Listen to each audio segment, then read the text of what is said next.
because it provides a public leak, which means it's out to the public and the public knows what's supposed to be happening. And legally defensible basis. So if somebody comes along and says, well, you know what, I don't like the fact that you guys decided to do A, B, and C, because I wanted you to do D, E, and F, we can point back to our plan and say, no, this is the reason why we did the things that we did. And when you end up in court, it makes a big difference. When you end up in court, as far as you being able to show that legal basis for why you did what you did. Some more benefits. It provides valuable information which can be used in future funding applications, making them more competitive in conformance with the actual projected needs of the community. So as we continue to apply for grants here in the city of Harvey, then we can, oh, here we go, it's back again. You might go out again though, y'all. We can use our comprehensive plan to apply for different funding. That's a little too feedback here. And then it also provides a framework to empower local officials, such as this good gentleman here, to make decisions based upon a coordinated plan to guide the orderly growth and development of our community. So there are so many benefits from a comprehensive plan.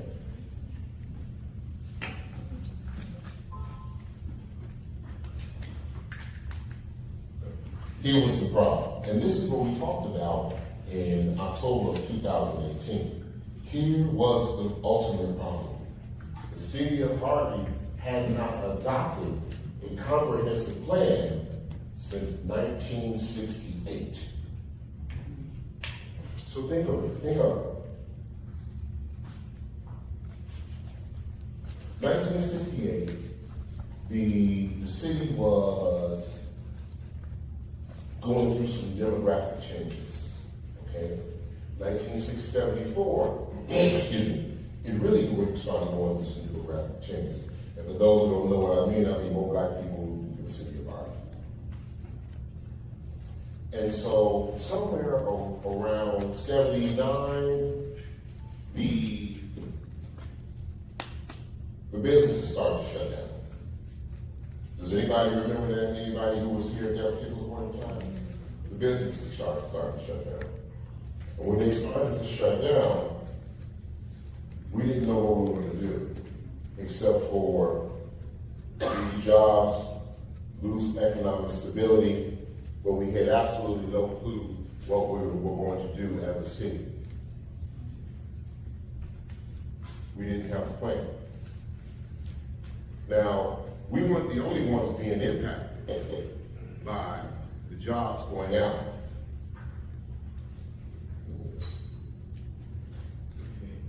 This microphone, I don't think this thing is working too well. Y'all give me a minute, because it's breaking my flow.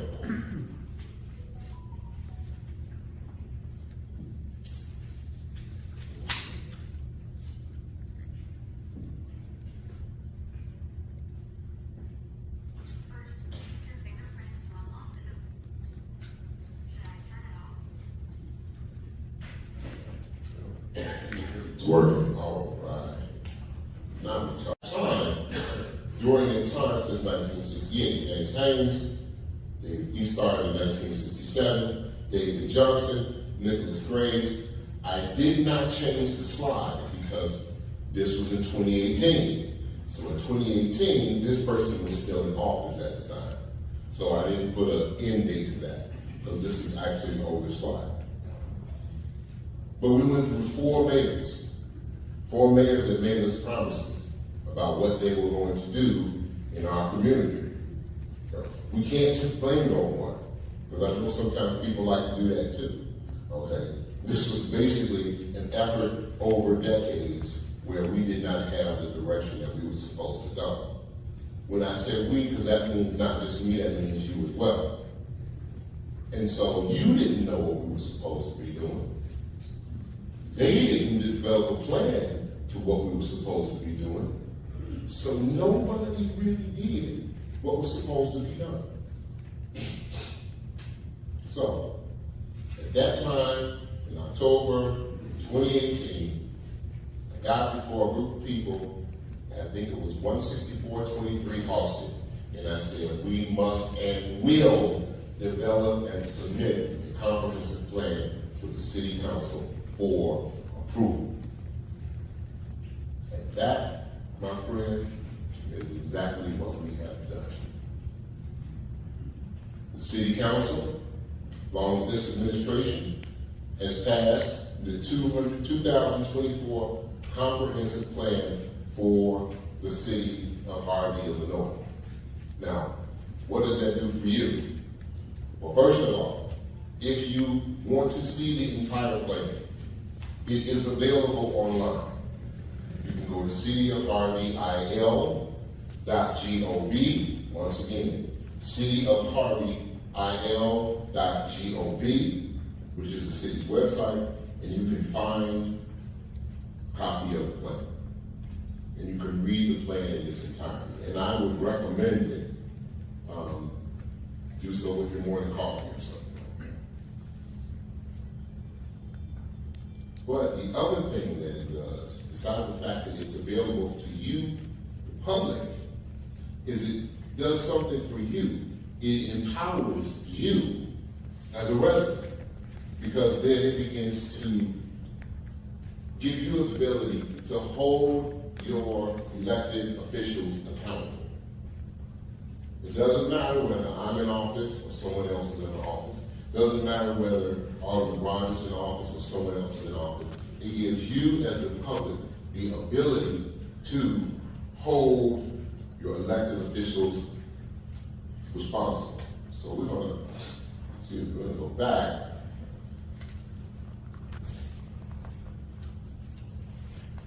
We'll go back for a second. We weren't able to do that at this time.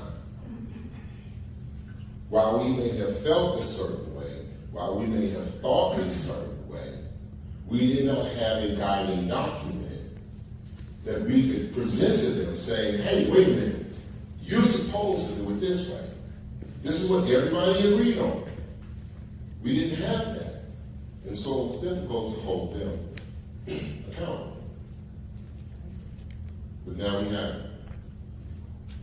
What is the comprehensive plan? We kind of went over it, but the Harvey comprehensive plan is the guiding document that establishes the policies and directions to ensure positive momentum for this city. It's a resource for the community, and it's used to coordinate efforts by city officials and the staff as well as so many others. And one of the things for sure, once again, this marks the first comprehensive plan that's developed by the city of Harvey since 1968. And I'm going to keep hitting it. Because the simple fact is, first of all, I want some of y'all to understand this administration is cooking. Regardless of what somebody want to say, he's cooking. Now, probably in one of our other community solution meetings, because we'll be doing this quarterly, but we'll also go over what I had in 2018, which was called the action plan. I don't know if anybody remembers that or not, but it was a 14-page document called the action plan, which detailed exactly what we were going to be doing, and it gave you the ability to hold the administration accountable for whether it was doing it or not. So we're going to review that. And we'll see how much we've done with anything. So how do we do this community comprehensive plan?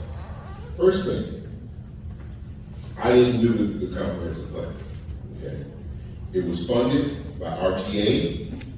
Okay, ran by RTA and a professional organization by the name of House of Levine took charge and helped us to develop the plan. I really couldn't honestly tell you, all of what needs to be done. I'm the guy I'm the coach who gets in there and tells everybody what to do. But I'm not sitting up just trying to figure out how to develop a plan. But you all had a chance to do so, because there's several things that we did. But it was developed in four phases. First, you had to get to know the community. So what we did was we brought in the experts, gave them an opportunity to get to know the people of Harvey. We created visions, key recommendations, and we planned development and implementation. So how did that community engagement go? Well, first, we had a steering committee kickoff meeting, and there were several residents who were members of the kickoff steering committee. So we had that initial meeting. Next, we had a community kickoff workshop.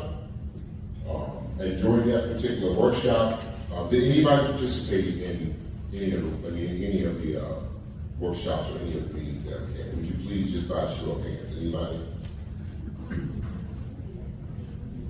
Some of y'all are raising y'all hands and y'all know y'all was there. So I don't know if that's about it. Yeah, I know y'all was there. We got pictures of some of y'all. Okay. Yes. Where we had the long papers against the wall. Yeah. So we had a city staff kickoff meeting because the staff needed to know what they were doing. And then of course they conducted stakeholder interviews. They had the more steering committee meetings, conditions reviews, the visioning workshop, another steering committee review.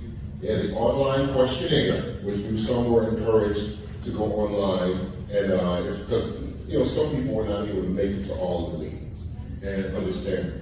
So there was also an online questionnaire, and also map.social, which is a mapping device that you could go online and you can see as well. So all of these things were available, and all of these things were actually put out to the community to try to get as much engagement as possible.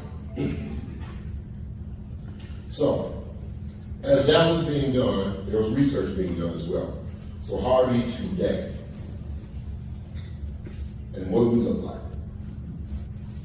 And I don't know, because it's not going to tell me, I guess. No, you ain't got to tell me that. I live it too. But we have a population of 20,324. The median home value is $72,600. The most rich history of public transportation and industry, healthcare, and social assistance is the largest employment sector, accounting for 1/3 of all jobs here in the city. The median income, $32,572. 43% of the residents have received a college degree. The majority of Harvard's population is made up of Black residents, accounting for 64% of the population, with 28% classified as Hispanic or Latino. So that's where we are right now. Where are we trying to go? Well, this is a long-term, as I said earlier, comprehensive plan is a long-term plan. It's something that you're starting today, but you're trying to look into the future to guide yourself for where you want to be. So in 2045, we will be known, or at least we hope to be known, as one of the most welcoming and prosperous places in the Southland, the Chicago metropolitan region. It will be a place that's active, economically diverse, sustainable, and beautiful, and a place with a bright future and high quality of life for its residents. Speaking of beautiful, if you pay attention to what's going on 154th Street, see all this digging and all this dirt coming up and all the rest of that stuff, that's for our rain gardens. Okay, so there's going to be a variety of plants in those rain gardens. And we're going to be reaching out to some of you, not to necessarily maintain, even though some of you are welcome to do so. But when we first kick that off, we will need some assistance. Okay, so That's what we're looking for, according to our vision statement. The downtown will once again function as a symbolic part of the community, creating a vibrant, pedestrian-oriented mixed-use center. The community's historic and established neighborhoods will be attractive, well-maintained, and highly valued by family and people at all stages of life. Our industrial areas will thrive in transforming the hub of sustainable and innovative warehousing and logistics, fostering economic prosperity for generations to come, and will maintain that history and tradition while continuing to be a community that embraces a positive direction and operates with integrity, pride, and unity for the benefits of all residents. That's where we're looking to go. But we can't do it by ourselves. You must be involved. This is not a spectator sport. You have to get involved in some shape, form, or fashion. So, our goals: growth and development, housing in the neighborhoods, commercial, and industrial areas, transportation and mobility, community facilities, parks and open spaces, and infrastructure. Those are all the things that we need to work on over this 20-year period of time. Land use, we have diverse land use. We have so many vacant parcels and so many underutilized parcels in the city, along with so many underutilized residential properties that we have to develop, that we're starting to develop a plan as far as how those residential properties are going to be used. But our land use plan, it consists of several things: single-family residence, mixed residence, commercial, public, semi-public, downtown, industrial, parks and open space, medical institutions, transportation, and utilities. These are all of the things that make up basically the city of Harvey's land use plan. So, our recommendations for housing and commercial and industrial areas basically go under one of the three stages. Step one, we need to stabilize. We've been working on stabilization since 2019. Many of you have heard me say over and over again how I took on anybody who gonna win the booby prize today to tell me how much that the city of Harvey had when I took office, except for you all.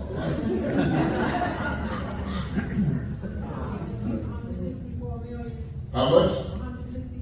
All right, you get it. That's right, $164 million.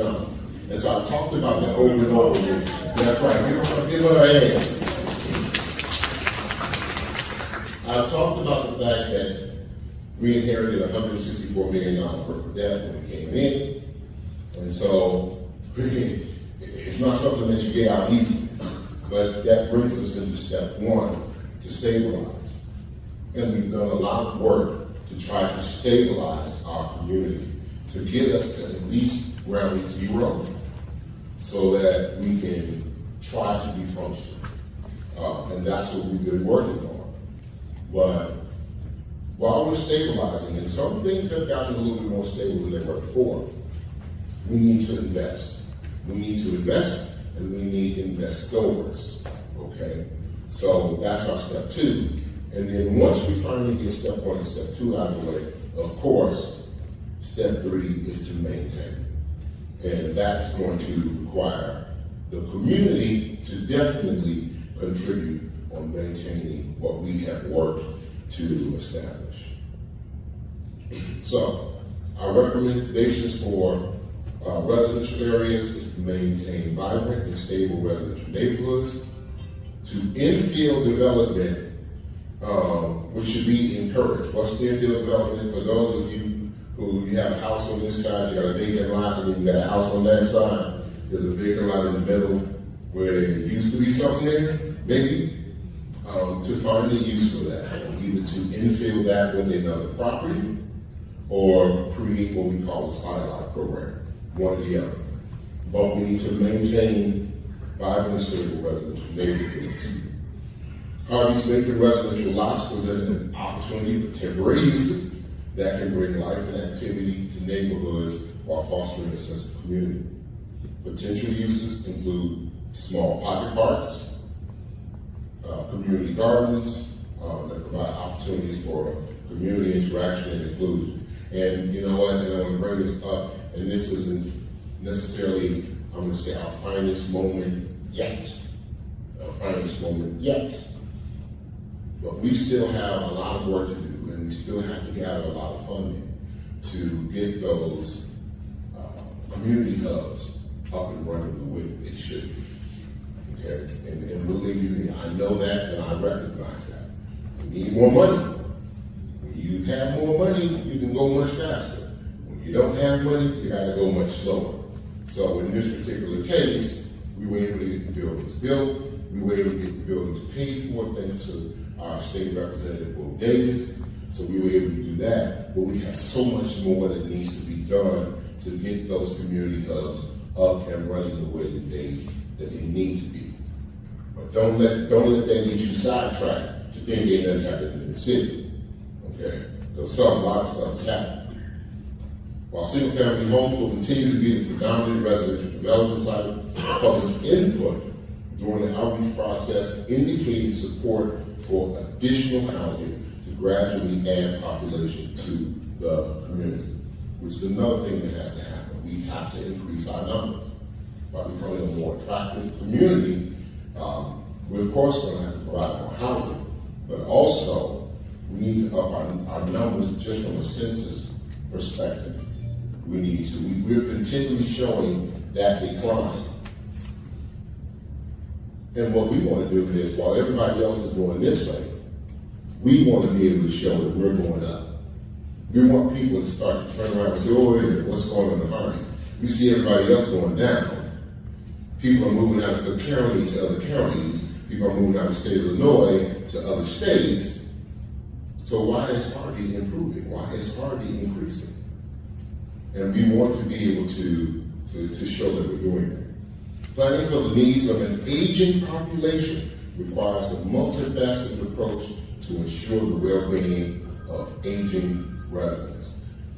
This is extremely important. Okay?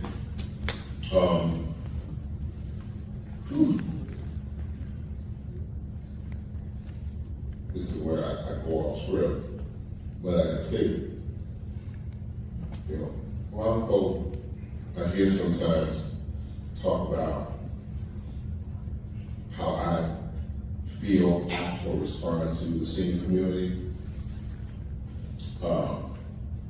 And I have tried to make it clear on several occasions why I had to respond to the senior community the way that I do. But I'm going to say it again. These are the same people. See, when I was a little kid, they were in their 20s and 30s. Okay, they were keeping me out of trouble. They were telling me the right things to do. They were encouraging me. Okay, some of them were a little militant, but they were telling me what a black man was supposed to look like and what he was supposed to be doing. And they also encouraged me and told me that I have a responsibility to take care of my community. And my mother always did that as well. So when I got older, and before I get there, and it just so happens that I was just raised by a bunch of older people. You know, that was just basically how it was. So I was always comfortable in that environment. I was always comfortable around older people. I still feel comfortable around older people, okay? It just is what it is. And so, but I also understand that how you treat somebody else is what you're setting up for yourself in the future. How you treat someone else is how you're setting it up for yourself in the future. So if you turn around and you say that we have an aging population that we can just throw away and disregard, well, what you think gonna happen when you get older? Most of the people that I know that were older than me used to keep telling me one thing and one thing only. You keep living. Meaning that eventually you want to see something that was going to give you a little knowledge and a little wisdom. Okay? And so when it comes to the aging population, yeah, it would be much, I'll be honest with you, it would probably be much easier for almost everybody who said, oh, forget all of that. Just go get a gentrified the whole town, sell the whole town out, and that'll be it. In 2018, I talked about that back then. I'm talking about that now in 2025. What I want to do is I want to preserve our community for the people who live here, for the people who have gone through all of those mayors that we saw and didn't get the results they were supposed to get. Those people deserve to have a good quality of life. Okay? And so I'm going to stop right here. I'm going no further. But it is something that is extremely important to me. So as long as I have breath in my body, it is definitely going to be something that we pay attention to. I also, just before I go, I also believe that aging in place is most beneficial for those who are getting older. I don't necessarily, for those who have to live in, say, for instance, multi-dwelling communities, that's okay. But if we can help someone to age in place, we want to do that. And with our land use plan, I believe that we can. So, our commercial and industrial areas framework, basically, as you can see, well, maybe you can, maybe you can't, depending on how good your eyesight is. But I'll read it to you. Western Avenue Employment Area, Dixie Square Mall, the North Side Commercial Corridors, our downtown area, Northeast Industrial Park, and the 159th Street Corridor, Commercial Corridor, and the Center Avenue Active Industrial Park. So all of those are the commercial areas that make the framework of what we have here in the city of Harvey. Historic preservation. Our municipal code, along with the Illinois Criminal Statutes, set up a standard of support to emphasize the importance of historic places and structures.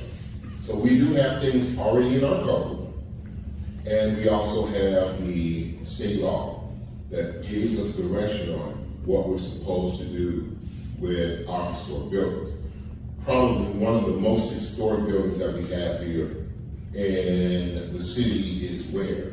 Who's got the answer for that one? The most historic building that we have here in this city. Rick Sapp. Old City Hall. Old City Hall. Does everyone know where Old City Hall is located? Yes. Okay. 154. 154th Street, I forget the exact address is, because the street was different at that time. But if you go to 154th and Center, just west of 154th and Center, maybe half a block west of 154th and Center, between Center and Turlington on the south side, there is a building, an older building. I may show it to you guys and I can pull it up. On the south side of the street. It was built in 1897. And it is a building that we are hoping to, at some point in time, to restore and provide use for the community. There are historic dollars that are available, but we got to be able to access it. We have recently had some conversations with a professional. Repeat that. We've had conversations with a professional that actually specializes in not only renovating, but finding the money to renovate those types of buildings. Okay, and I stress that because some people try to act as if they are professionals when they are not. Okay, but we actually talk to the professionals that do this for a living, so we can make sure we preserve our historic places and structures. Transportation and mobility.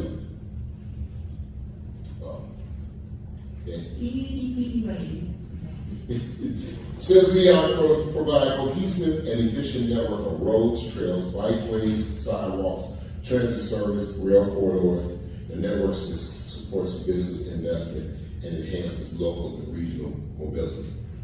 Cars are not the only way. Okay, we can walk, we can bike.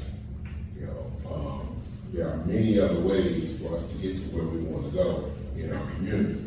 But the first thing we have to do is create access to those types of transportation alternatives. And that's what we're going towards to do. I think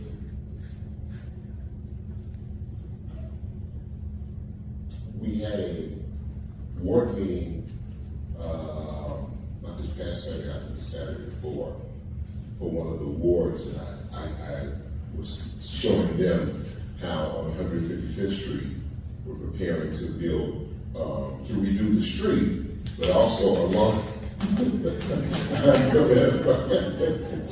Yeah. Look, and she, you know what? She not only deserves the clap, she deserves to stand up and dance and everything like that as well.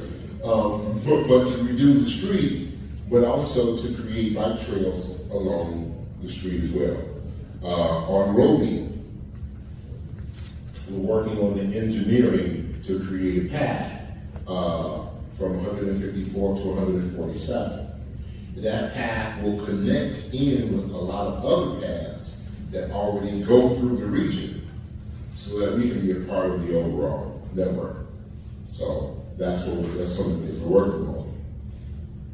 Our recommendations: 1, improve key intersections to enhance traffic operations, pedestrian and bicycle safety. 2, work with PACE and Metro to provide improvement in transit service. Now, I don't know how many of you have heard me discuss this, but I have before, but we are getting closer and closer. We're about 60 to 70% design. You know that the 147th Street Sibley Metro Station has been completely redone. That's another project that had not been done for almost 40 years. Okay, so that was done. And in, I believe, April or June, as long as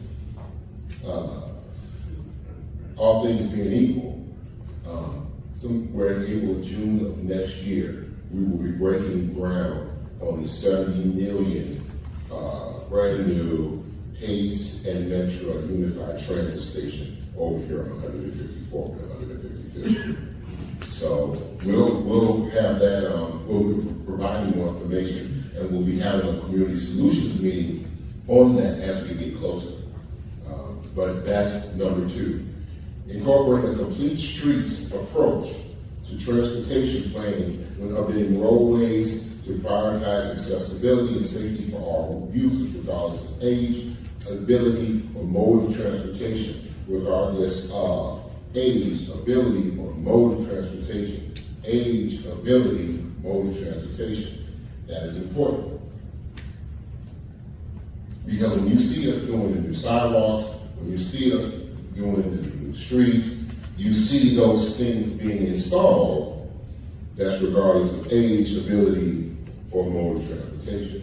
Even on Dixie Highway, when they redid Dixie Highway, and they started putting in more sidewalks as well. If you go to 154th from Dixie Highway, you see exactly what they did as far as age, ability, and mode of transportation. So that's important. Encourage walking in the community by enhancing street lighting to improve safety, especially in high pedestrian traffic areas. Walking is always good for everyone. Believe me, I'm a living witness, so I can tell you, the more you can walk, if you can, do it.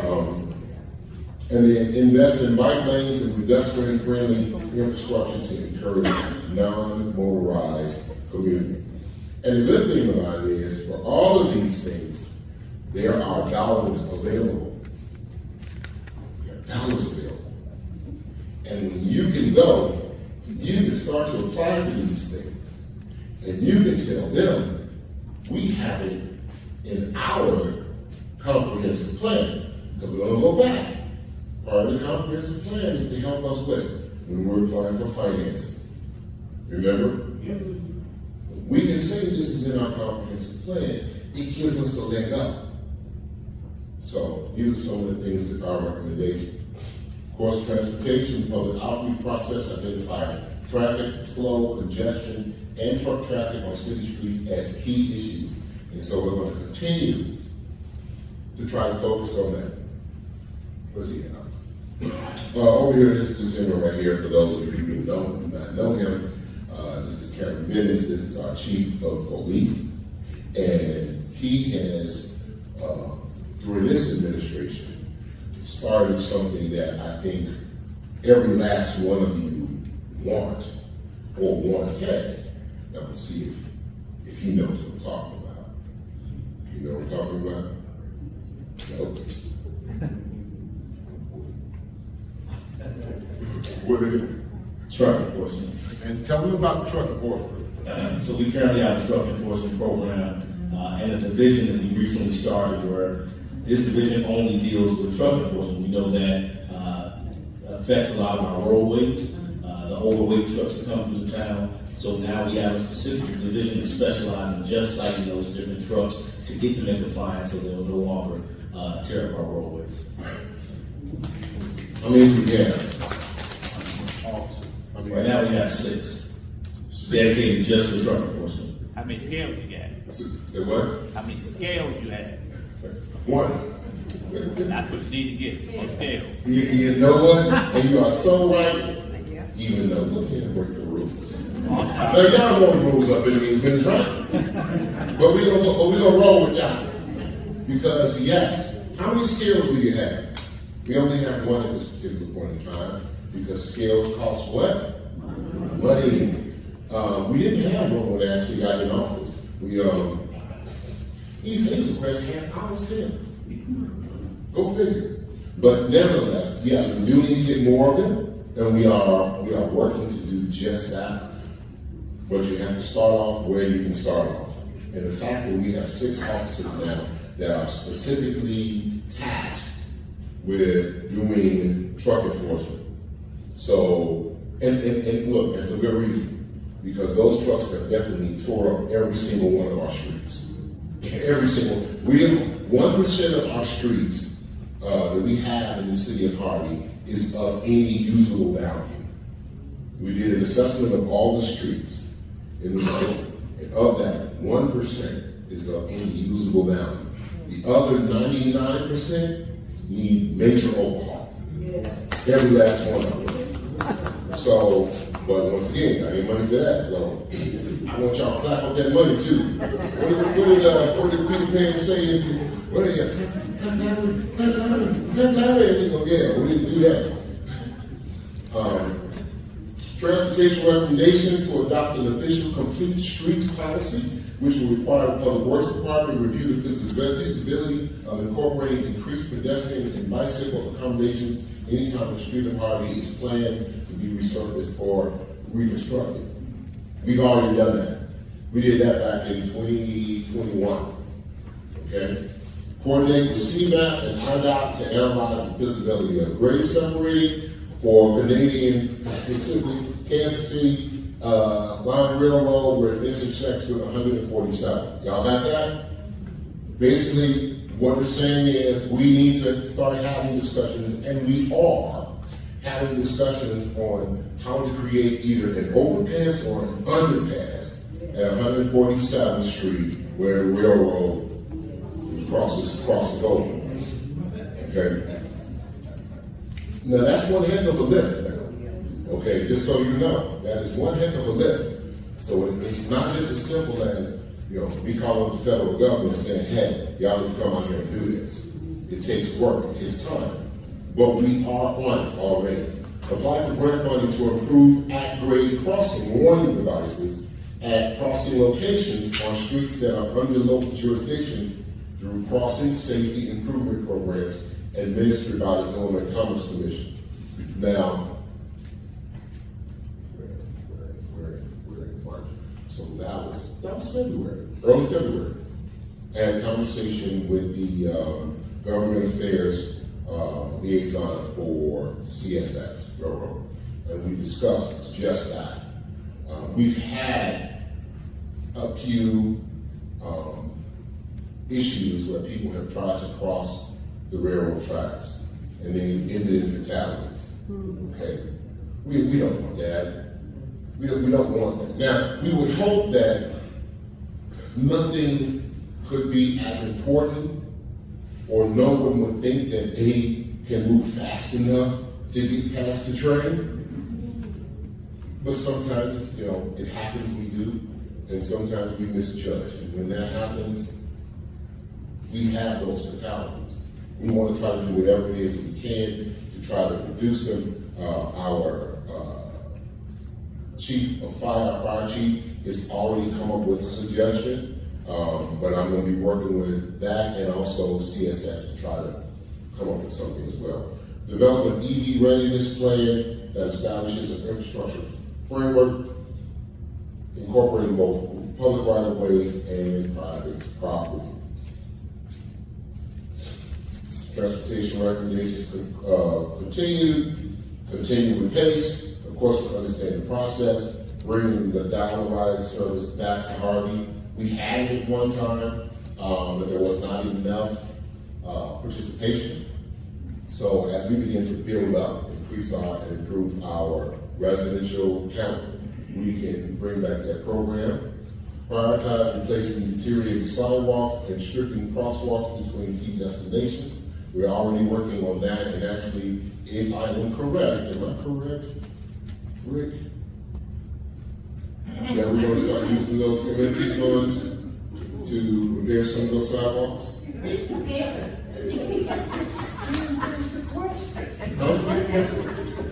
Okay.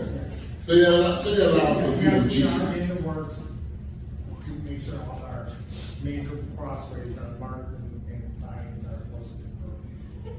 And trying to fix the sidewalks, right? Of course. Okay. Now, we can't do it all at once, everybody, so please. As money comes in, we use the money for where it's supposed to go. Explore partnership with University of Chicago Medicine, we already have that, but explore it to subsidize transportation for careless and carless, individuals with low incomes, seniors, those with disabilities, essential workers, to help to increase access to medical care for those who may need it, most of the city within Harvey. A lot of times what happens is they go after the low-hanging fruit. The low-hanging fruit, of course, being the University of Chicago and Ingalls. But there's also Family Christian Health Center. And Family Christian Health Center does great work in our community. Okay? And Family Christian Health Center is extremely invested in our community. So not just University of Chicago, but also Family Christian Health Center as well. Needs to be included in that. Of course, we have the Pace Transportation Center, which we're talking about, the Hostel Bus Corps.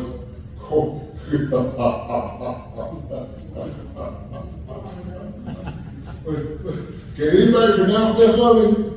The Corps, what are you doing?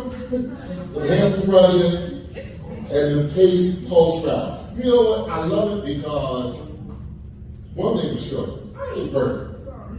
Never said I was. But I get a kick out of stuff like that. And it just, I don't know, it makes me laugh. So, you say what? Even when you do it, you don't always get it right. You know what I'm saying? They don't always get it right. But Quarredor. French. It's the French spelling, and that's what it is. Quarredor. So, bike and pedestrian facilities, we kind of talked about that a little bit, but we want to start encouraging that more as well. We want more movement. Community facilities, parks, and key recommendations: update and maintain existing parks to improve safety and recreational opportunities. Now, this is not necessarily for everybody in the room, but especially for those who may be watching this, because sometimes people don't know how their government works, and they think that the city hall is responsible for the parks. City hall is not responsible for the parks. We are willing to work with the park district in whatever way we possibly can, but we are not responsible for the parks. The park district and those officials whom the city elected are responsible for the park. But as far as the plan is concerned, this is what we want to do. Invest in the creation of green spaces and pocket parks, particularly in neighborhoods with lower levels of park access. Introduce public art installations, that would be absolutely wonderful. Collaborate with local schools and community organizations. Develop a comprehensive trail network. Implement a maintenance plan for community facilities to ensure consistent upkeep and safety. Maintain and strengthen relationships with community service providers, public library, University of Chicago, the Park District, and others by supporting their operations and partnering to provide services to acquire resources. Now, this is important because the community came up with this. This is not something that this administration came up with. This is not something that House of Levine came up with. This is not something that RTA came up with. This is what the community said that they wanted to see. And what you do now is, because you say you want to see these things, it's now the instruction for the elected officials, whomever they are, to get on board and get busy. Infrastructure, capitalize on federal funding opportunities to make critical repairs to the city's stormwater sewer system. That has already happened on 154th Street. It will be happening whenever MWRD starts the construction on the water basin. Build a broadband strategic plan to ensure the city and permanent partners increase access to high-speed broadband, and conduct a water rate study, which actually a water rate study was done in 2023 by who? Robinson. Nope.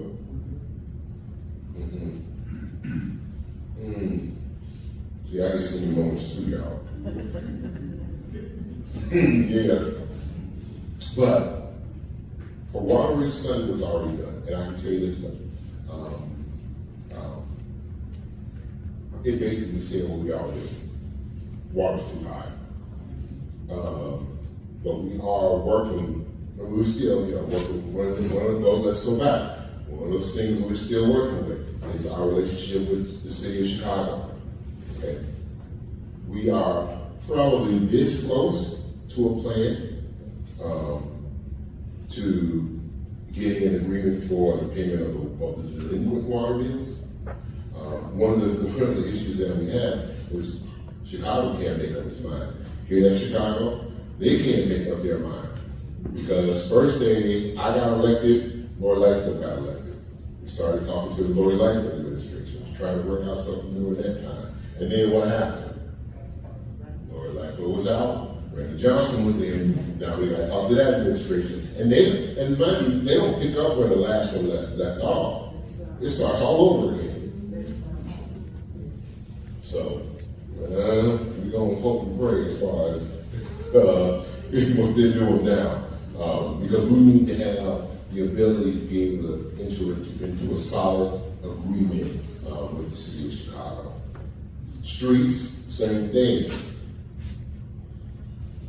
Our allocated budget for pavement is $1 million, and this is funding that is anticipated to continue through 2031. But our pavement study, okay, these things are being done, highlighted that these projects that actually $1.8 million would be required to maintain the current state of repair of the city's pavement. So the recommendations are to consider increasing the annual budget allocated to the maintenance and rehabilitation of pavement and create a 5-year capital improvement plan, which is actually something that we're working on now with our engineers, for future street improvement, infrastructure investments as well. And we also are looking for additional funding from outside. Implementation will require the cooperation of a diverse race of organizations, stakeholders, including staff, elected appointed officials, public agencies, the local business community, property owners, developers, and residents. The The plan should serve as the primary reference in guiding our policy formation. We've already gone over that part, and we're going to continue to use this as our guide. Moving forward, we need to develop and maintain partnerships, which we will continue to do. I talk about the importance of relationships. Relationships are extremely important. I try to maintain relationships with all of our local partners, from the county, state, the federal government. I try to maintain those relationships so they can give us some of the knowledge and expertise that they have, so we can do some of the things that we need to do. So finally, once again, the entire 2024 comprehensive plan can be found on the city website at www.cityofharvey.il.gov. So, all right, we are almost there. So that ends that. And so I don't know if there were any questions or not. If anybody wrote anything down. No. I could collect them, so you could just. Please. Pass it down to this side. So you can pass your index cards down, I'll collect them.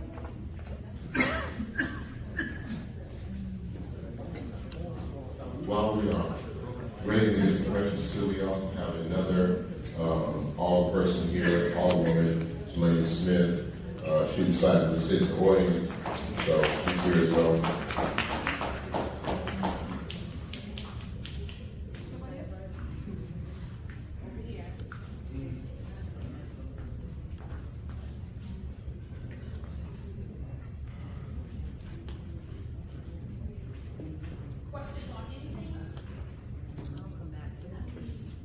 Tell you what,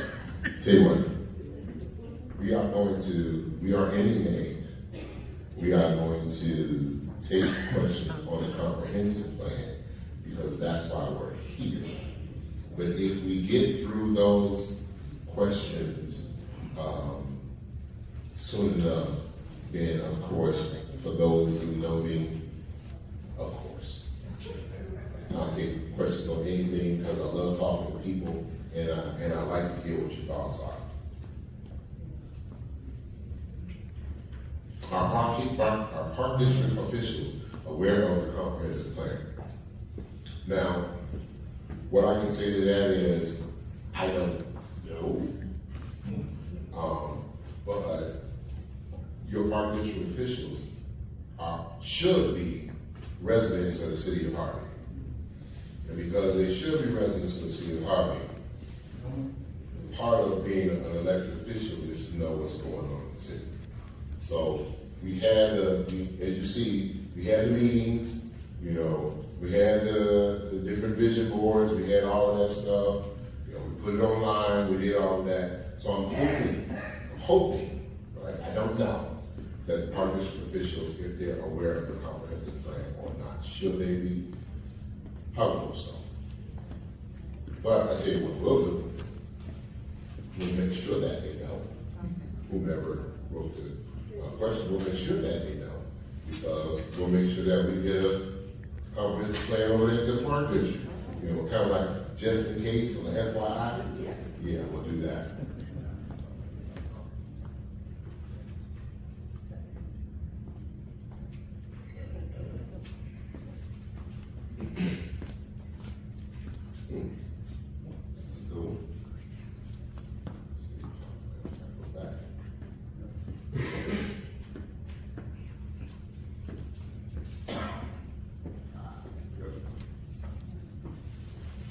The question is, what is the plan to bring businesses to the area, i.e. grocery store, etc.?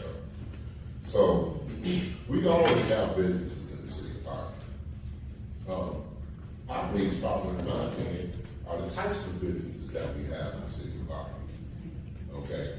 And when I first got in, we had a lot of gentlemen's clubs in the city of Harvey. That's what we had. Gentlemen's clubs, nightclubs. We were the club capital of the Southland. Okay, we sold liquor till 5 o'clock in the morning. It was party time for everybody. Well, first of all, in that type of environment, it's difficult to bring additional businesses. because I have yet. Okay? Anybody, when I look at this crowd, it's so wonderful. There was this movie called Porky's. Okay? Way back in the day. And it was considered risque at that particular point in time when it came out. It's not risque now.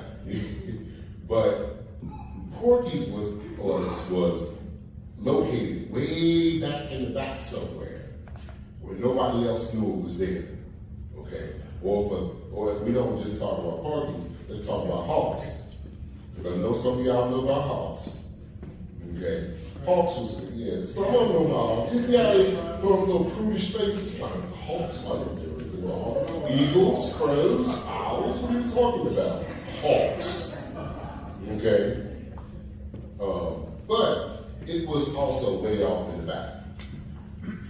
Family-oriented businesses don't want to move to a community that's full of gentlemen's entertainment and nightclubs.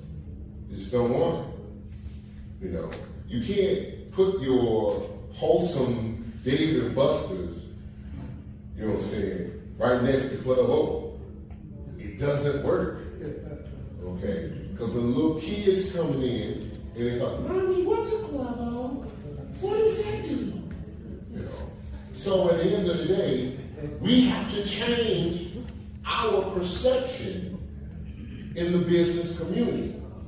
And I'm not talking about the businesses that don't pay their proper taxes to the city. Because I already put out a list of businesses once before, but I'm going to say it again.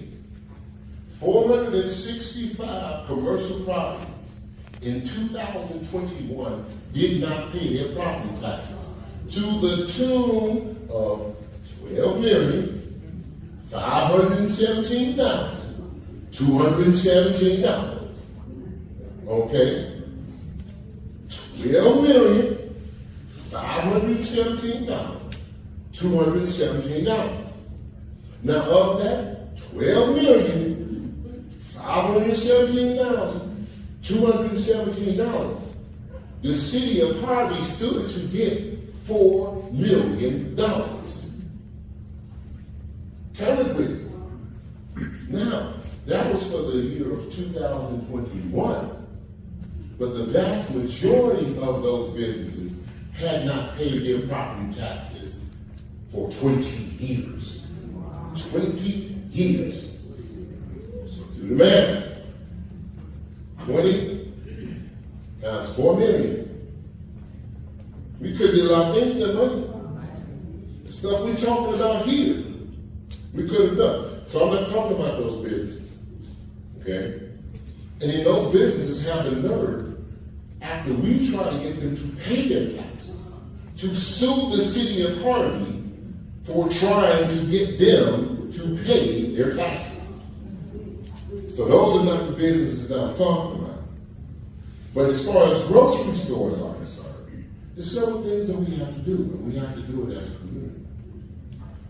First, we see here, median income is $32,572. We have to work to try to improve jobs in our community so we can move that number up. Because when consumer businesses look to figure out where they're going to locate, they look at your median income. Now, we're going, because this is so much fun. I love it. We're going to take that down for a second. But if you don't believe me, here we go. We're going to type in median income.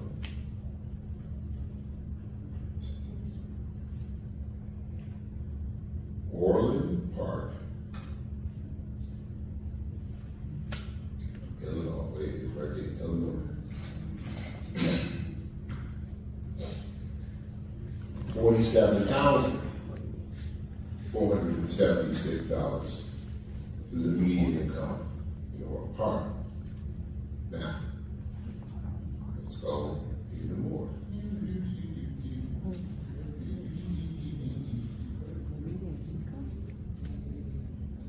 here we go.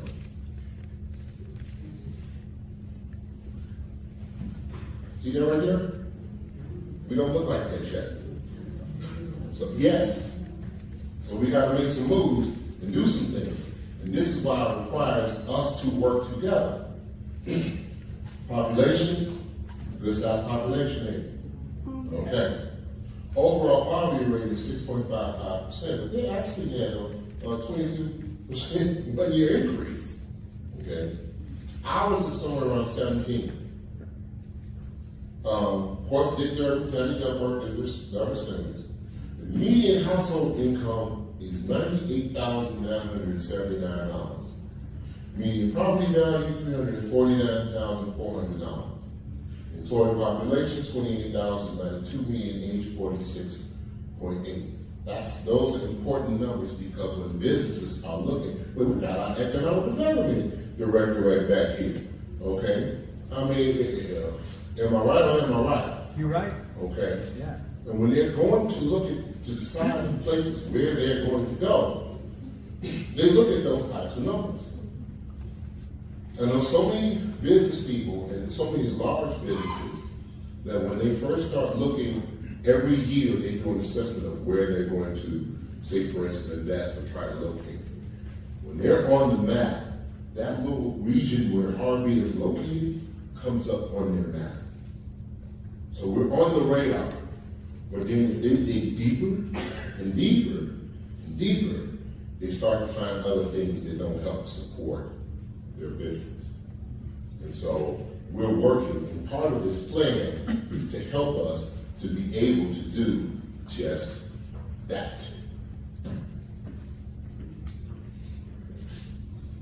Since 2018, how many residents have left?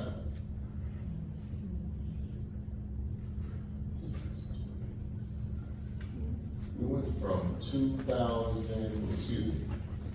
25,000 in 2010 to 20,000 in 2020. So approximately, somewhere between 4,000 to 5,000 have left the city. And but the good news is that there are plenty of people who are ready to come back to the city of Harvey. And that's why we're creating and establishing ourselves by having a little police force, having a little police chief, bringing the crime rate down. I'm pretty sure some of you have seen that, over time. Thank you for having a public works team that gets out there. And I don't even know how to do half the things they do in the city as far as trying to keep the city clean. One of those things, of course, is having our spring and fall cleanups. And for those of you who are longtime residents, you remember when we used to have those. We have those now. We're trying to keep the city clean. It's just a great team that's working overall to try to do everything we possibly can for them.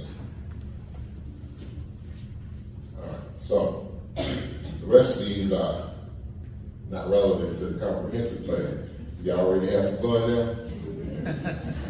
All right, so we got a little bit left, so I'll go on here and figure it out.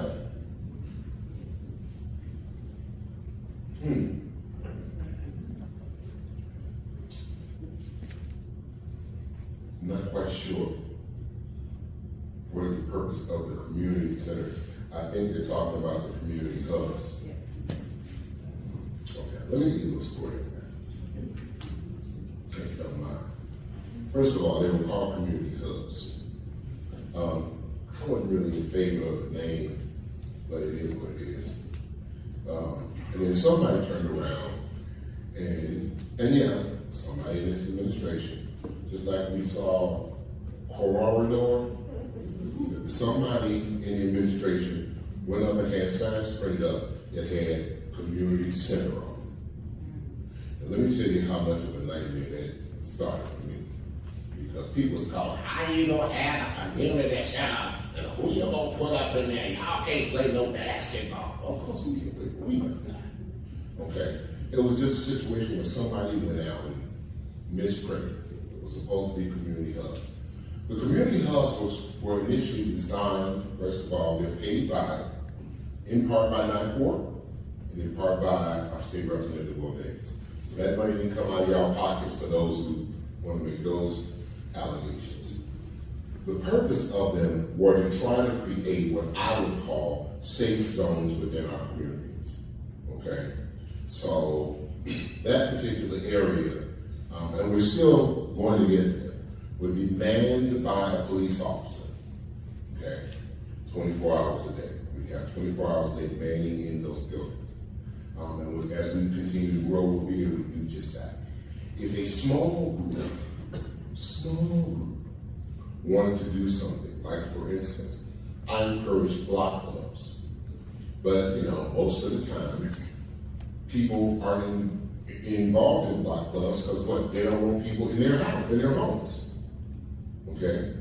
But you can have something where a small group of people, 5 to 10, can come together and talk about the issues in their communities and come up with solutions on how to resolve them. Our children, they need as much as they can possibly get. But one thing they need for sure is they need homework help. Okay? Because if you look at these numbers, those numbers have been going backwards as far as the children being able to read. And so if someone wanted to offer homework help, they could do so at one of those community centers. So it has purpose. Okay? We need more money to complete, but it has purpose. And then the outside areas are those things that we're talking about here. Pocket parks, little areas with nice seating, So after you doing your walking like I told you that you should be doing, and then you got this little sweat going like I got going on my head, and you get to the pocket park, and you can sit down, and you be like, hey, Tyrone, how you doing, man? What's going on? I ain't seen you in a little while. And you can have that conversation while you checking your pulse and making sure your heart rate's staying up. What's being done to tear down abandoned buildings? We tear them down. If you ain't seen, then you gotta go see. Okay. Right. Somebody just sent me. You know what? I'm a phone.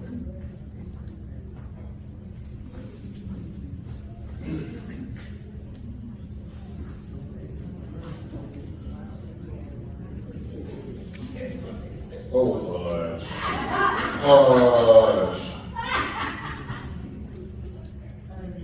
yeah.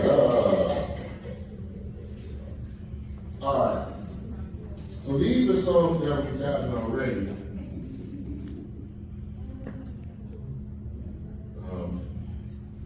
15303 Broadway, 15305 Broadway, 198 West 154th Street, 15304 Loomis, 178 West 154th Place, 15742 Paulina Avenue, 14846 South Ashland Avenue, 15709 Emerald Avenue, 561 East 149th Street, 299 East 148th Place, 14513 Jefferson, 23 East 145th Street, 321 East 147th Street, 14334 Center, 16019 Lathrop, 14816 Lexington, 106 East 148th Street, 14633 Halsted, 19 West 143rd Street, 15943 Lathrop Avenue, 15637 Paulina, 299 East 149th Street, 14933 Vale.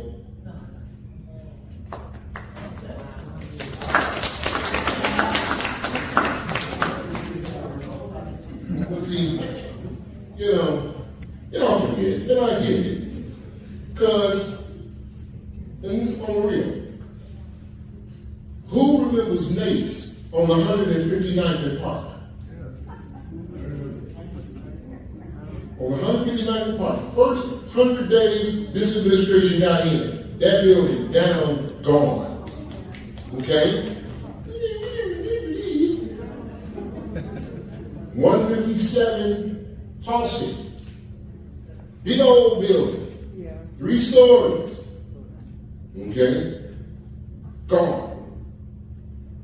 I ain't playing with y'all no more. Y'all ain't right. Willow Street lights, that's the Willow Street lights you're paying to turn on. If this is in the 6th Ward by any chance, or if this is somewhere on 147th Street, basically, this season, this upcoming season, they should be on. The engineers have done the work. Lyons and Penner is doing their work.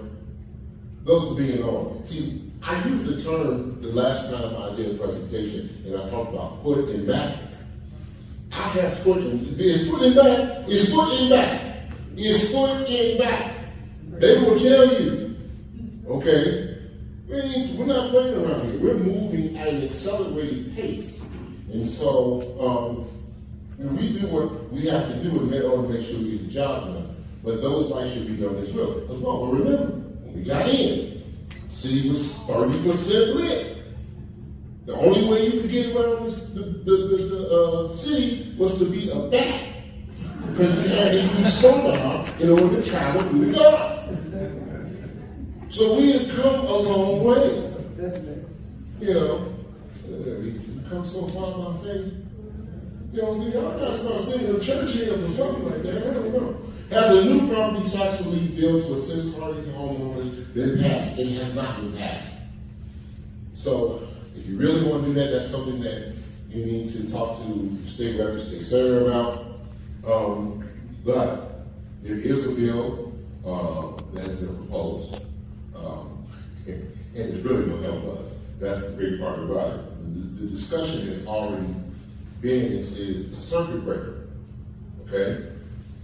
And the consideration is to bring a circuit breaker. Now, the reason why the circuit breaker is good for us is because of stuff like that, okay? And people who live in Orland, they don't qualify for circuit breaker. So they are, of course, anti-circuit breaker, while we're in favor of it. But we are, so it's called, it says right here, Cook County Social First KD announced the filing of a new bill in the Illinois legislature. It was advertised on the Lansing Journal, February 2025. Yes, that is happening.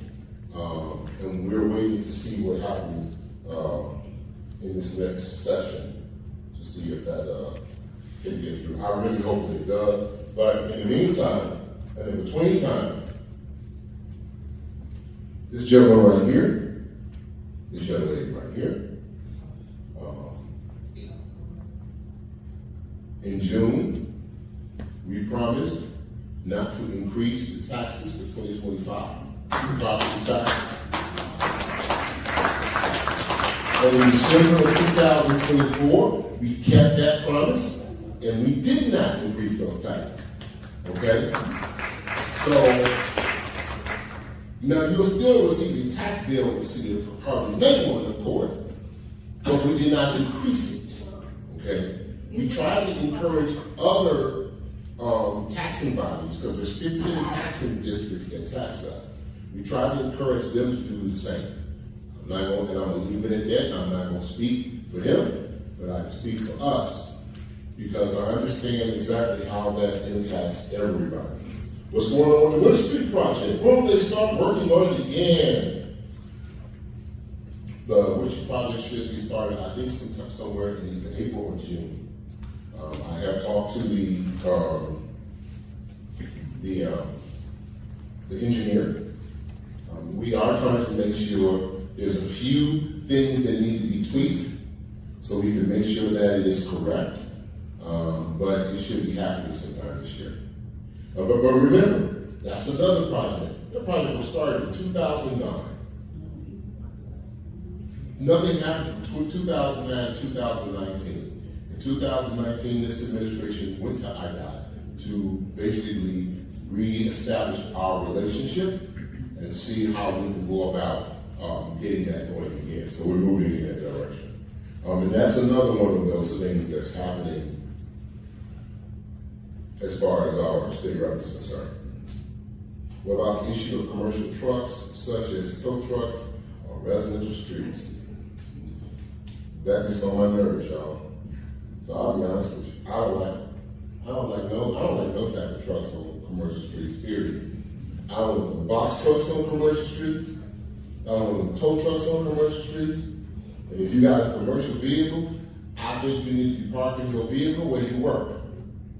And that's just me. But you can always pass some ordinance on that. Okay? So I don't know who asked the question. But talk to your department person. Tell them, hey, I was at the meeting. I heard the mayor say we can pass along that.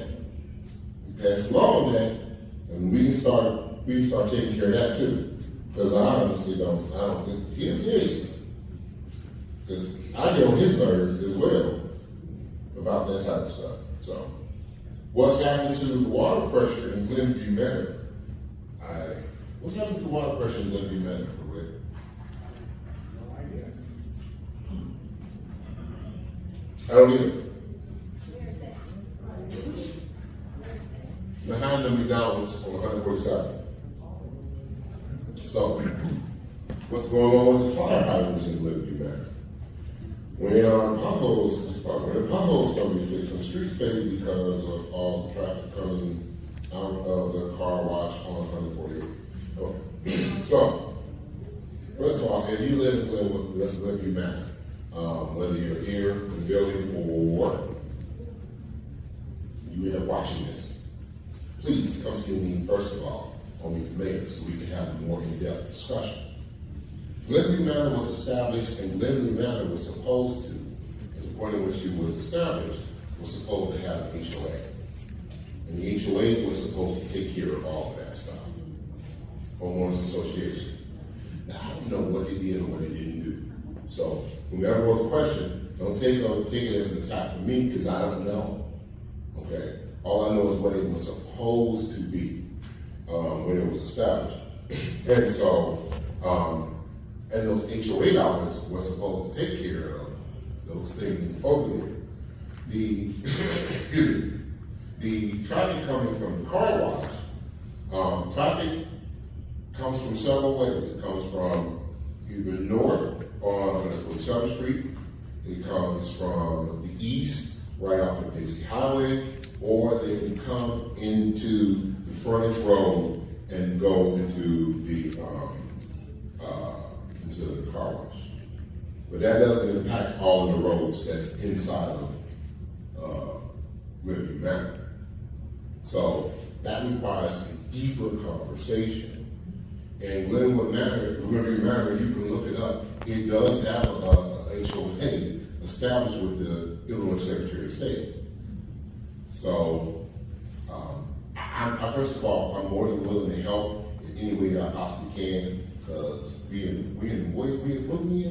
the problem solving solution giving customer service business.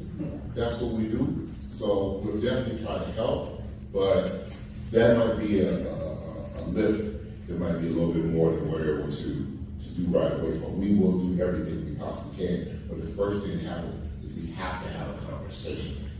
This is not, y'all got issues over there. We can't resolve all of that in here. So, but let's have that conversation. 147th Street, that's the parking lot. Will the city operate again? Absolutely not. Will the city of Harvey Police Department still build block clubs? If you're interested in block club, of course. Training enforcement and truck enforcement, we talked about that. What are we doing for our youths? I don't know, what are we doing? I'd like to know that. What are we doing for our youth? Because if you're saying that I'm the one responsible for y'all children, you got another thing coming. What are we doing for our youth? Now, I talked about it earlier. I'd love to give them more educational programs, help them learn to, those who are a little bit older, take on trades. We are talking to different organizations that would like to do those types of things. But once again, You have a whole park district. You have a whole park district. Okay? And you pay taxes to that whole park district. So you need to go to that whole park district and ask that whole park district what they're doing for our kids. And I'm just gonna put it straight out there. And if they're not doing enough for our kids, then I won't be the first to say it. Because they've been wanting to hear me say it for a long time anyway. Then we need to get rid of the park district. Okay? Because the bottom line is it don't make sense to pay taxes for things that you ain't receiving. And you know what? Oh Lord, y'all got me on the doggone. So, Bob. Look, now somebody said, somebody gonna say that I said it. Somebody said it's not a park district, it's people running the park district. Well, then y'all need to vote differently. Now, here's the thing. While we talking, let me get y'all to make sense of this one. School District 147. This is the next one. We might as well start right now because it's about to happen. Actually, what's this? The 31st? Oh, it's starting in the next couple of days. Thursday. School District 147 has a $30 million budget. You can write it down. I think it's $30.4 million to be exact, but don't quote me on that. Somewhere in between. How many schools operate out of School District 147? I'll wait.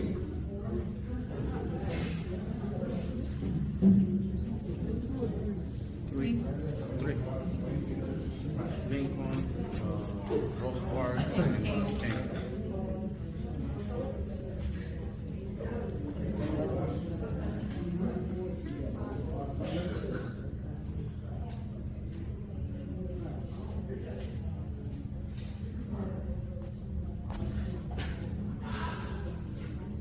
Schools, right here. Lincoln Early Learning Center, Martin Luther King Elementary, and Rosa Parks Middle School.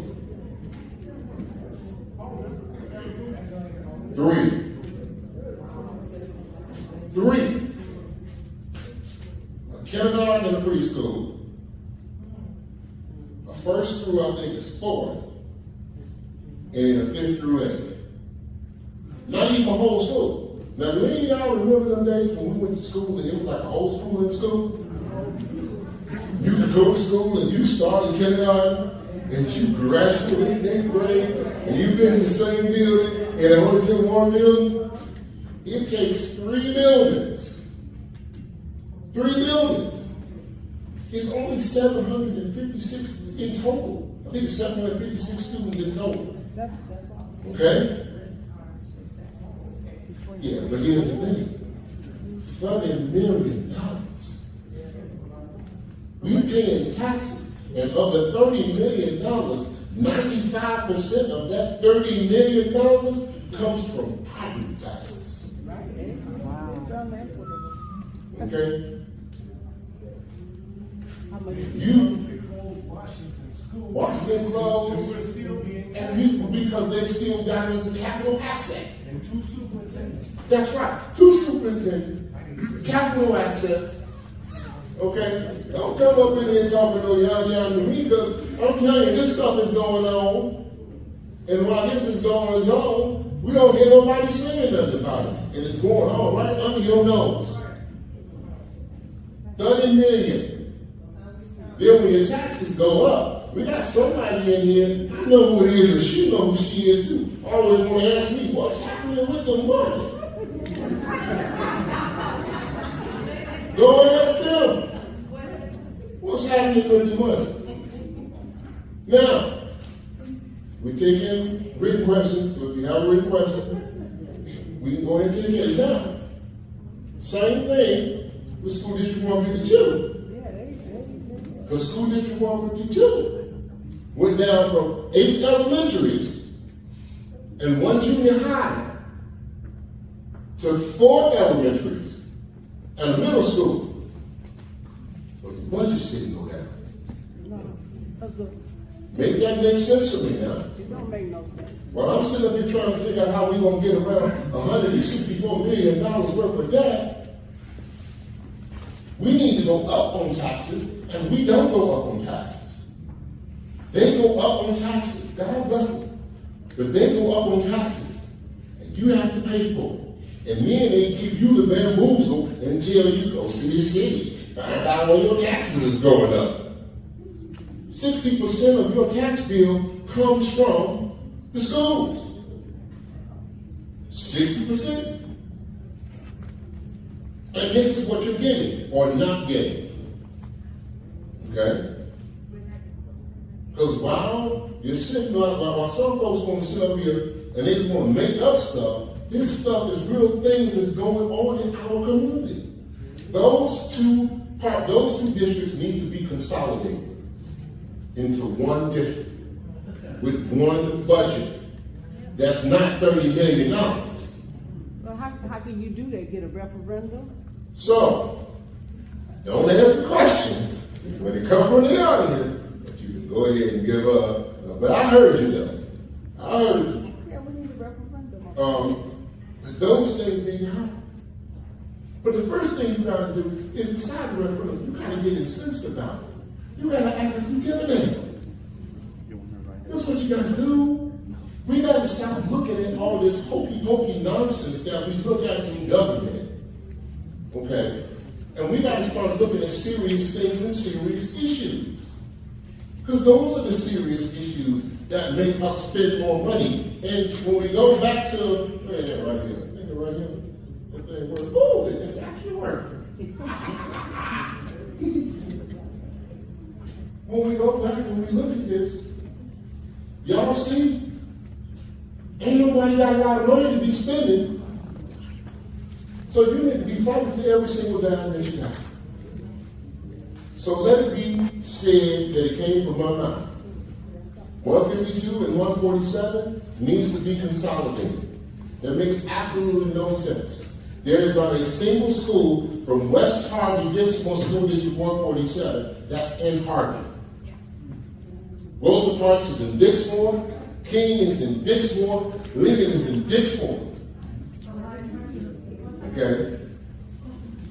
Once again, y'all need to be incensed about this now. I'm dropping the gems on you. I'm spending dollars. Okay? So those two districts need to be consolidated. And if you cannot get what you're supposed to get, they need to be consolidated regardless of leadership. And if you can't get what you're supposed to get out of the park district, then you need to get rid of that too. Because we pay too much in taxes. The taxes is too damn high. Now, I'll take an amen on that. Can I get an amen? Amen. So at the end of the day, those are the things that need to be done. And those are the things that we need to focus on. Okay? Those are the real things. Some of the people who sit on this council don't pay taxes because they don't own no house. But then they're going to sit up here and talk about how your taxes are supposed to be.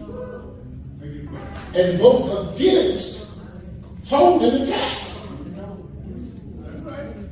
Before I'm going to stop right there. But I'm going to tell you right now. If I was to get up and tell y'all some of the stuff on the donor zones, okay? So, who controls the schools? Well, now you know. I don't control the schools. Whoever asked that question. I don't control the schools. The school district is its own governing body. We have several districts. We have School District 147, 152. We also have 151. Anybody know 151? Yeah. That's Taft. Taft is in South Holland School District 151. 205. Okay. We have 205. And we have 510. 510 is South Suburban. Now, in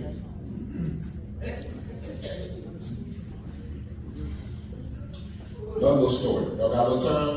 Yeah. All right. Y'all all right? 2008. a lady by the name of Kamala Buckner was the superintendent for School District 205. We had 3 schools: Thorn Ridge, which I graduated from, Oak Falcons, Thornton, and the other school, Thornwood. Okay. So, oh yeah, I got it. So, in 2008, Kevin Buckner comes and she says to the school district, she says to the parents, she says to the board, we do, based on our trajectory, based on how much we're losing population in our taxing districts, we will not have enough money to sustain 3 schools. That's what she said. Okay, sustaining 3 schools. We will have enough tax dollars, and we are losing enrollment at such a rate that we will not be able to to have 3 schools. Now this is what she said in 2008. 17 years later, y'all. Now, it's so funny. Like I said, this stuff just amazes me. So I'm at the meetings and I'm hearing people talk. And so her suggestion was, what we should do is the vast majority of our youths, the vast majority of them come out of 8th grade and go into their freshman year with a 4th grade reading level. So she had an idea. She said, why don't we take Thorn Ridge and turn it into a freshman academy? All of our feeder schools will feed into Thorn Ridge. It will be a freshman academy. I can get, I think it was $18 million to turn that school into a freshman academy, so that we can work with those children who have a 4th grade reading level to try to bring them up before we move them into this South Point University New Year. And this is somebody trying to talk sense to us. Talking about what we do for you. We was trying to teach you how to read. So as I'm there, a few people from Thorn Ridge, now mind you, I'm going to say it right now, I went to Thorn Ridge. But I cannot say I necessarily got the most stellar education ever. And I'm not going to say I had the smartest people that was in my classes with me. But some of those people asked the question because they were now adults. And they asked the question, well, what are we going to do with trophies? That was their biggest concern. What to do with trophies? Not that the kids couldn't read. So what happens is, and now I'm about to make some people mad. Darren Robinson ran for school board. Kenny Williams ran for school board. They got on with a few other people. They turned around and the first thing they did, they fired Kamala Buckner. Fired her. Am I right, Jim? They fired her. You talk about closing down my school, even though she had the numbers that show that we could not afford it because we didn't have the tax dollars and we didn't have the enrollment. They got rid of her right away. And they went through a period of in and out superintendents. Okay? But since that time, it's only gotten worse. We still can't afford to keep 2 schools. 3 schools, we still can't afford to do it. Not only can we not afford to do it, what they have done, in essence, is they have consolidated the schools. So they've consolidated the football teams, the basketball teams, the bands, and all the rest of it. They consolidated them into one group because we don't have enough money to do it. But as long as they can keep taxing you, you keep allowing it, they're going to keep doing it. They're going to keep doing it. So that's who controls the schools. Winwood City, Winwood City made public all invoices and receipts showing how tax money is spent. So first of all, we already do that, and you can go and you can here's the chairman of the finance committee. we have done, and we have caught up, but we haven't caught up on all of them. And that is done as true on all of our audits. Okay? But we have work to catch up. We were 5 years behind when I came in here. Okay? So we have work to catch up on the audits. We have done some of the audits. But we have a budget meeting. We have a finance meeting. Okay? Yeah. We have, and when the audits are done, we'll have our audit meeting. And if you go to the state comptroller's website, you can look on the state comptroller's website and find the past audits that we have done. That's where you get your receipt. But you never ever get to receive all of the invoices and all of the receipts. You ain't calling up Trump, you wasn't calling up Biden, you didn't call up Barack, and you didn't call up nobody else and said, can you show me how much you paid for that hammer? No, he didn't. So stop the foolishness. Stop it. Okay? Bottom line is, oh, and by the way, and the treasurer still ain't made a report in 5 years. Okay? Your elected official still ain't made a report in 5 years. So, so, but as far as how the taxes are being used, and here's the other thing. Let me go back. I'm going to come closer, so I'll make sure we can see each other. We ain't got no money. But people in cheap seats.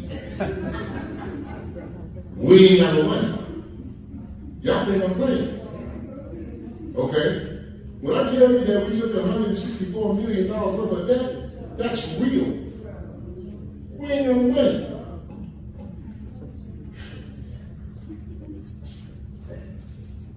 Let's be honest, though. When we get a grant to fix something, that's where we get the money from. We fix it. $19 million to fix that metro station. It got fixed. $70 million to fix the pay station and the metro station. That's going to be fixed. $4.8 million to fix the 154th Street. And I think it was $200,000 to do what you're doing now with the rain gardens. Yeah, so that's what are you talking about? You can see where your money is going. You got 15 new police officers that were installed 2 weeks ago. How many more fire people do we get? 5? 5 more. That's where your money going. Think about it. Pay attention. Open up your eyes. If you look, the vast majority of the communities around here were not driving Durangos, and they weren't driving Chargers for their police vehicles. Till we got it. Then we got it. And then everybody else want to know, how y'all get them Chargers? How y'all get those Durangos? They was driving the Impalas, the Crown Vics, and the Explorers. Okay? So at the end of the day, that's where the money's going. You can see where the money's going. I just read you a whole list of properties that were torn down. And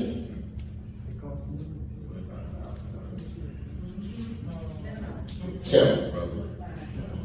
And on top of that, I'm giving my own $25,000 out of my own pocket to help to tear a house down. But you want to know where receipts are? I'll show you exactly where they are. Right here. Okay? That's where the receipts are. You don't have to ask where the receipts are. You can see them if you're opening up your eyes, if you want to see it. If you don't want to see it, don't even like do for you. And I ain't mad at you for asking the question. because you got every right to. But at the same time, go look. All those lights that came on Halsted, who live over in the first floor? All those lights on Halsted, they didn't come out of the clear blue sky. I know we get to the 6th ward. But we got some over there on Halsted too. Yeah, no. We just got 147 we got to take care of. So you follow what I'm saying? So we're not hiding anything. And if there's something specific that you'd like to see, you can come see me on Fridays between noon and 3. And we can talk about it. It's called Meet the Mayor. It's a thing that I've been espousing for quite some time to try to get people to come and meet their mayor. Because I want to get to know you and I want you to get to know me. Okay? But once again, this is another one of those things. Ain't no other mayor out there having Meet the Mayor. You expecting something from me that you get much more of that you don't get from nobody else. And then you don't show up. And then you have the nerve to complain. Get the molasses out your behind and come on and meet the mayor. And if you can't meet the mayor, I say it over and over again, if you ain't got time, because you got other things to do, that's actually why you hired me. You hired me because you got other things to do. But if you don't have time to meet the mayor from 12 to 3, you come to that office and make an appointment. Do I? Where's hey, there you go. There's Kristen. There's Mona. Mona's my executive assistant. Do I take appointments? I take appointments. Y'all see how long that is sitting here and talking to y'all? Give me another hour and see how long I go. I love talking to people. And I love what I do. I love this. There's no better thing than this. So, yeah, and I get a little passionate and stuff like that, but, I have. Woo, this is good. Whoever you are, stick around. I have 3 letters, I think is what it is, of interest. Trying to buy a vacant lot next to my property. How can I buy it? Or what is the process? Please. And let me tell you also, let's go back to Barney. You see how far that word goes? Please. I can give a good goddamn if you come to me, talking to me, any way you want to talk to me, say anything you want to say to me, any way you think you can say it. I'm never this son. I wasn't raised to take that kind of talk. And you shouldn't either. But if you can say things like please and thank you, it gets you a long way. Remember I was talking about how the seniors taught me and told me that I was supposed to be? It wasn't to take that kind of talk. Please. They want no please. So what I want you to do, whenever you are, first of all, I want you to get the lot. I hope the city owns it. If you don't know if the city owns it, you can go on the city website at cityofharvey.gov. You can type in city-owned properties. And you know what? Let's do it right now. So we can show you that it can be done. Hold on.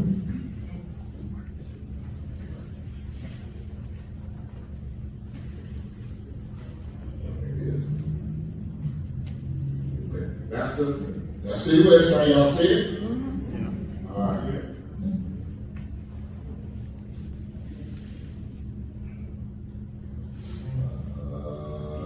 Let's go to properties. Let's see.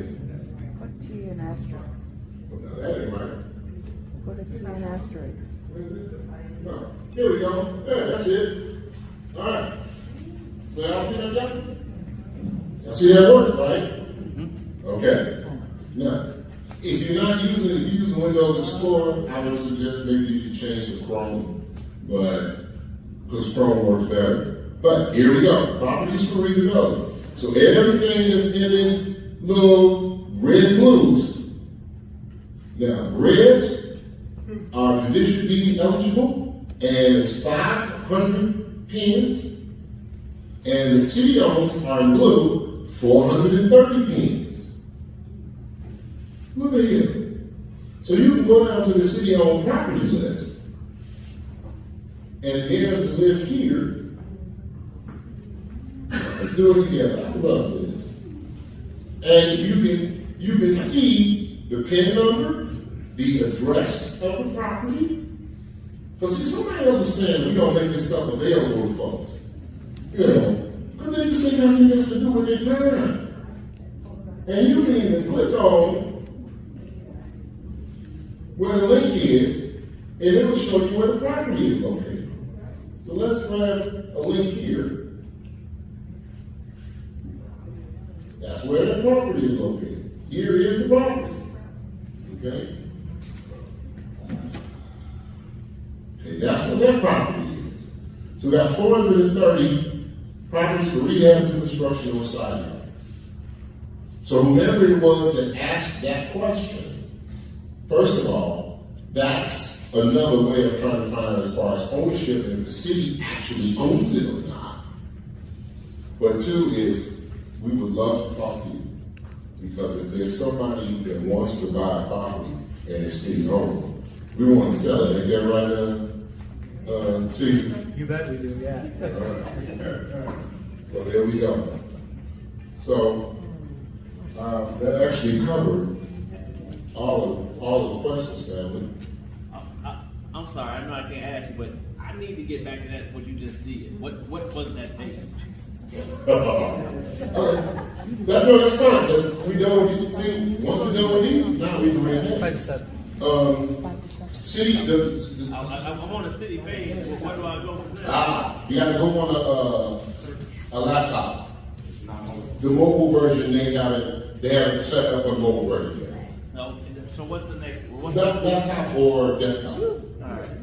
Okay? And then, so, you know, that's, once again, Yeah, that's got the information. That's the meeting. Okay. so once when you do that, then here is the step-by-steps. Step 1, a letter of interest.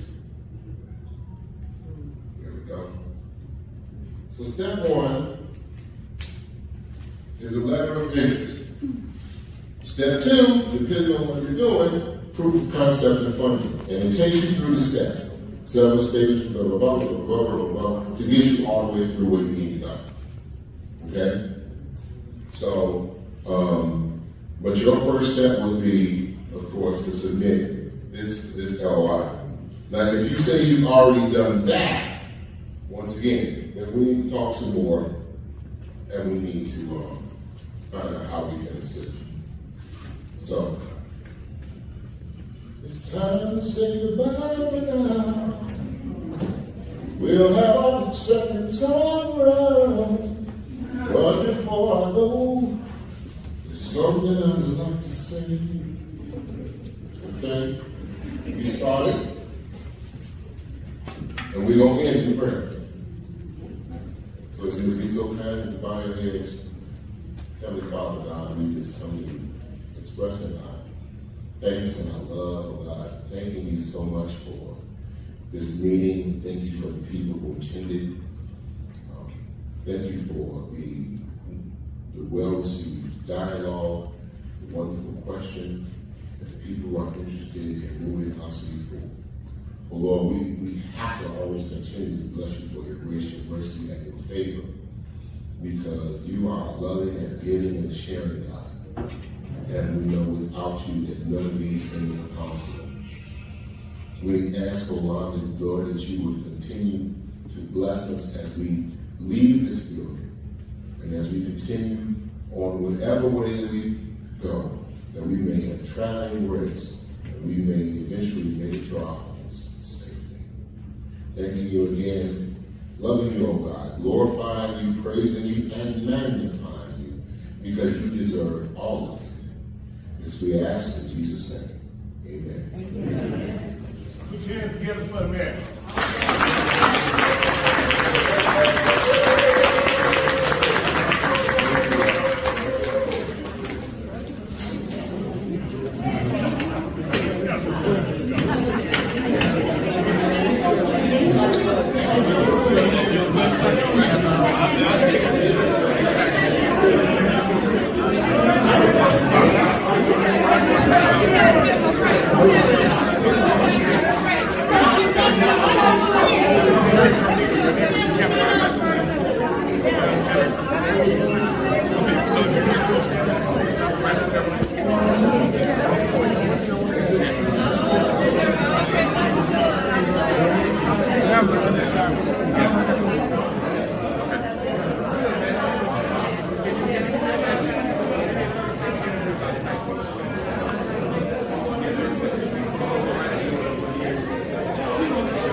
Hey.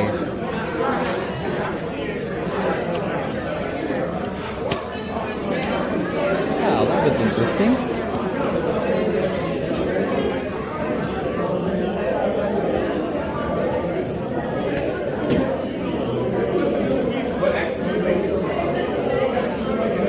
When you was quiet today, If I would have spoken out, he would have thrown me out.